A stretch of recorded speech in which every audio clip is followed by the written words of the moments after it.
आकाशवाणी जम्मू है। खबरें दे बुलेटिन च तुंदा स्वागत। पैह्ले खास खबरें कन्नै में प्रमिला जम्वाल। भारत ते बंगलादेश ने आतंकवाद गी ओह्दे हर रूप स्वरूपै च खत्म करने दी अपनी वचनबद्धता गी भी पक्का कीता है। शोपियां जिले दे वांगम इलाके च सुरक्षाबलें कन्नै होए दे इक टाकरे च 2 आतंकवादी मारे गे। प्रधानमंत्री नरेंद्र मोदी अज्ज मन की बात प्रोग्राम राएं देशवासियें कन्नै अपने विचार सांझे करङन।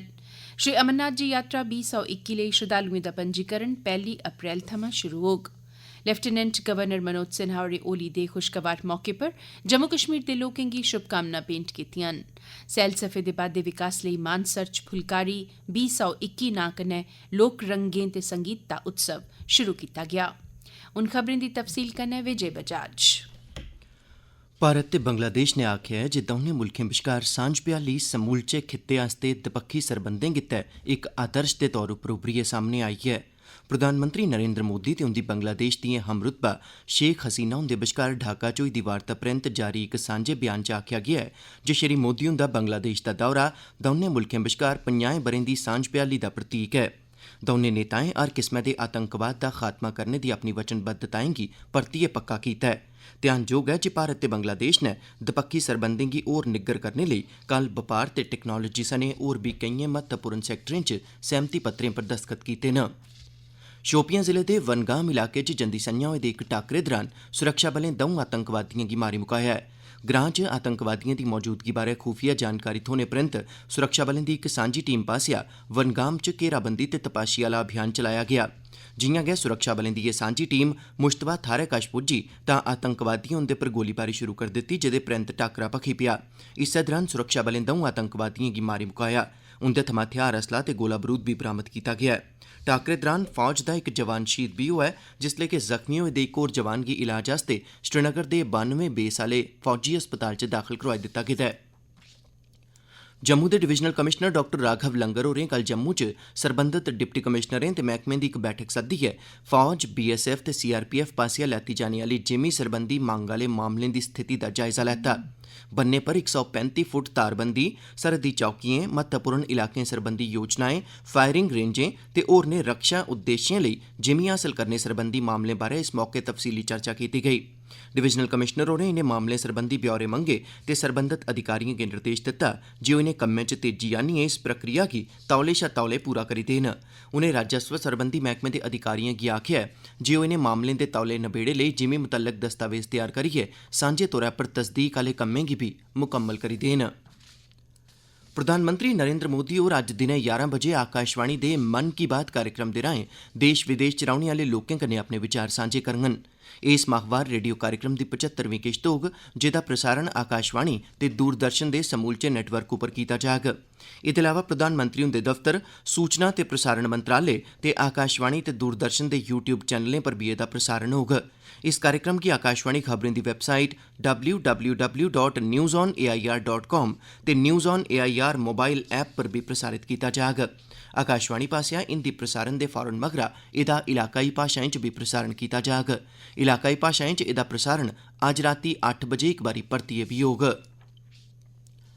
इस ब'रे होने आह्ली श्री अमरनाथ जी दी यात्रा लेई औंदी 1 अप्रैल थमां पंजीकरण दा कम्म शुरू होई जाग। बालटाल ते चंदनवाड़ी आह्ले दौनें रस्ते राएं होने आह्ली इस यात्रा गित्तै पंजीकरण मुल्ख भरै च Punjab national bank, Jammu Kashmir bank ते येस बैंक दिएं कुल 446 शाखें दे राएं कीता जाग।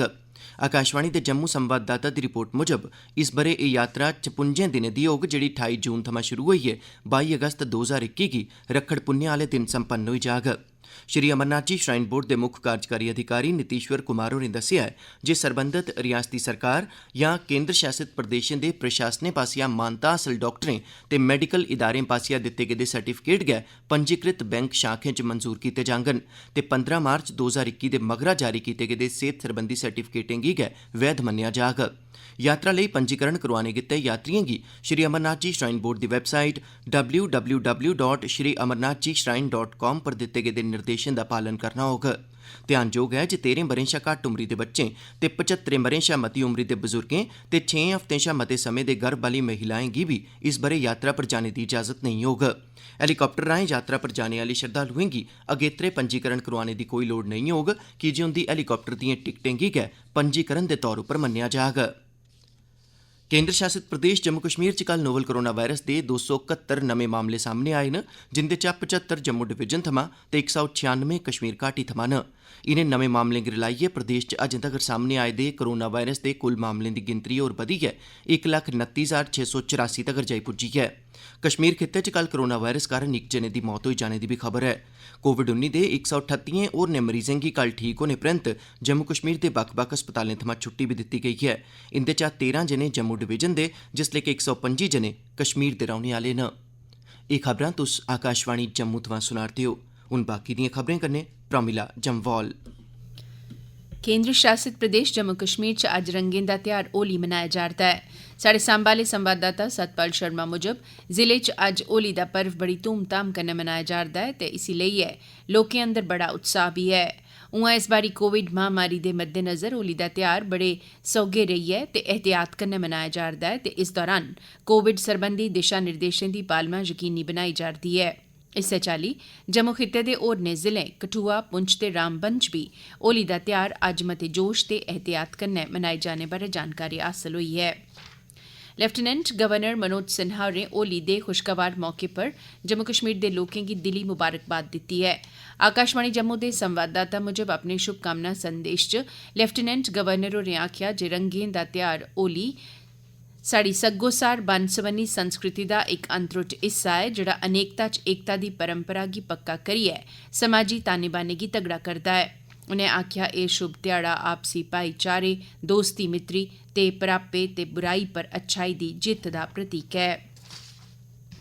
होली समारोहें दे इक हिस्से दे तौर पर जिला जेल अम्फला जम्मू दे कैदियें कल इक रंगारंग प्रोग्राम पेश कीता।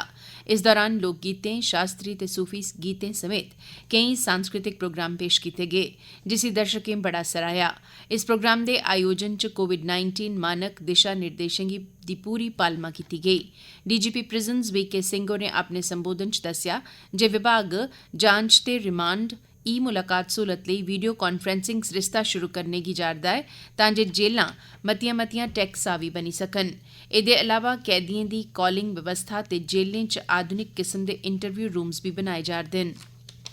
कल जम्मू च मानसर थाह्र पूरे जोश ते जज्बे कन्नै लोक रंगें ते संगीत दा उत्सव शुरू होआ।